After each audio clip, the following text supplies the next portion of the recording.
Menjelang detik-detik terakhir pilkada, keseruannya mulai terlihat.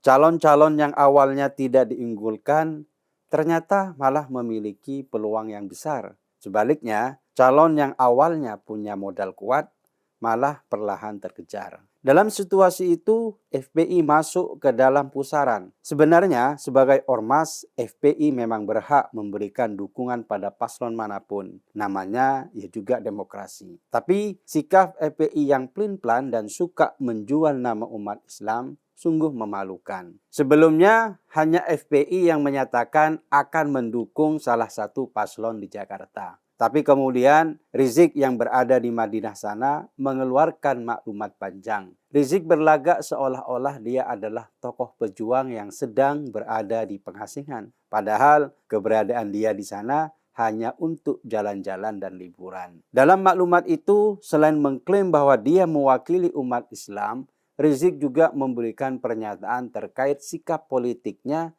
termasuk dalam Pilgub Jakarta. Rizik memang berhak untuk menunjukkan pilihannya. Tapi sekali lagi, kalau bisa jangan mengatasnamakan umat Islam. Karena baik Rizik maupun FPI tidak jelas kontribusinya untuk umat Islam. Selain suka teriak-teriak di atas podium dengan ancaman dan makian, Rizik dan kroni-kroninya sering merendahkan nama Islam dengan perilaku yang barbar. Dulu Rizik juga merupakan salah satu pendukung terbesar Anies Baswedan dalam Pilgub Jakarta 2017. Anies ketika itu bahkan sampai datang ke Petamburan dan memberikan puja-puji untuk FPI. Saat itu Rizik diberi gelar oleh pendukungnya sebagai imam besar, meskipun ini hanya klaim sepihak mereka saja. Kemenangan Anies itu kemudian menjadi hutang budi Anies ke Rizik karena Anies datang langsung ke sana untuk meminta dukungan Rizik. Tapi kondisinya berbeda sekarang. Dia mendukung salah satu paslon tapi tak bisa memberi tambahan suara apa-apa karena pamor Rizik mulai meredup. Kalau dulu dia merasa menjadi imam besar, padahal bukan, sekarang dia bahkan sama sekali tidak dianggap apa-apa. Dukungan Rizik itu kemudian hanya sekedar angin lewat saja, tidak memiliki makna apa-apa. Calon yang sekarang dia dukung juga tak bisa memberi apa-apa ke Rizik, karena dukungan Rizik itu hanya keputusannya sendiri saja untuk melawan calon yang didukung PDIP dengan inisiatifnya sendiri. Tidak ada proses dukung-mendukung seperti yang dilakukan oleh Anies dulu. Kebiasaan Rizik dan FPI yang mengatasnamakan umat Islam itu memang memalukan. Jumlah anggota FPI tidak seberapa, tapi mereka merasa sudah mewakili umat Islam Indonesia. Belakangan kita melihat bahwa FPI bersama Rizik justru lebih dikenal sebagai organisasi yang penuh dengan oportunisme dan suka jualan nama besar umat Islam demi tujuan pribadi. Sebagai organisasi yang mengklaim diri sebagai pejuang Islam, apa yang mereka lakukan tidak mencerminkan perjuangan yang sesungguhnya untuk umat. Sebaliknya, mereka justru terlihat seperti kelompok yang menggunakan umat Islam sebagai alat untuk mencapai tujuan mereka sendiri. Dengan memberikan dukungan politik kepada salah satu paslon, FPI jelas sedang berusaha untuk memanfaatkan popularitas agama untuk memperkuat posisinya di kancah politik. Mungkin FPI ingin diperhitungkan lagi sebagai salah satu faktor penentu di Jakarta.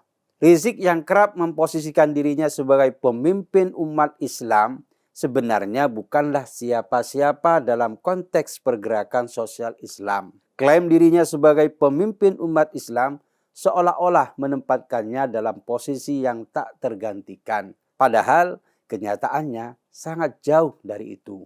Rizik bukanlah sosok yang mampu menghasilkan perubahan positif bagi umat Islam di Indonesia.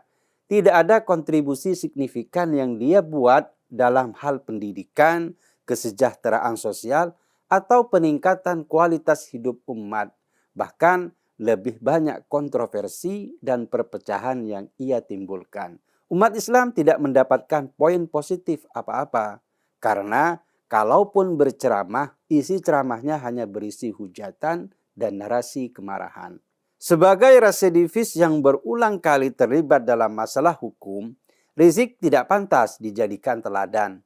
kecuali kalau dia dipenjara karena memperjuangkan umat. Tapi Rizik masuk penjara karena melanggar hukum. Seorang pemimpin, apalagi sampai disebut sebagai imam besar, seharusnya punya kontribusi besar bagi umat Islam. Apa yang seharusnya kita lihat adalah seorang pemimpin yang berjuang untuk kemajuan umat, yang memberikan contoh teladan dalam hal moralitas, integritas, dan pengabdian. Rizik dengan segala permasalahan hukum yang dihadapinya justru menampilkan diri sebagai sosok pesakitan ketimbang figur yang memikirkan kebaikan umat Islam secara keseluruhan. Oleh karena itu, umat Islam harus menyadari bahwa tidak semua klaim tentang membela umat itu benar-benar tulus. Ada banyak pihak yang hanya ingin memanfaatkan nama agama untuk meraup keuntungan pribadi. FPI dan Rizik adalah contoh nyata dari oportunisme atas nama Islam itu.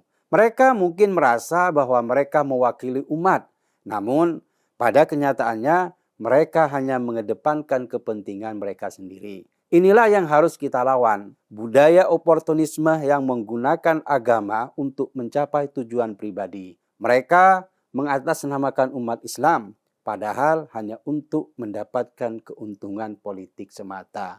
Kita harus lebih cerdas dalam menilai siapa yang benar-benar memperjuangkan kepentingan umat Islam. Kita harus berhenti membodohi diri kita dengan klaim kosong dan manipulasi nama besar Islam demi kepentingan pribadi dan politik.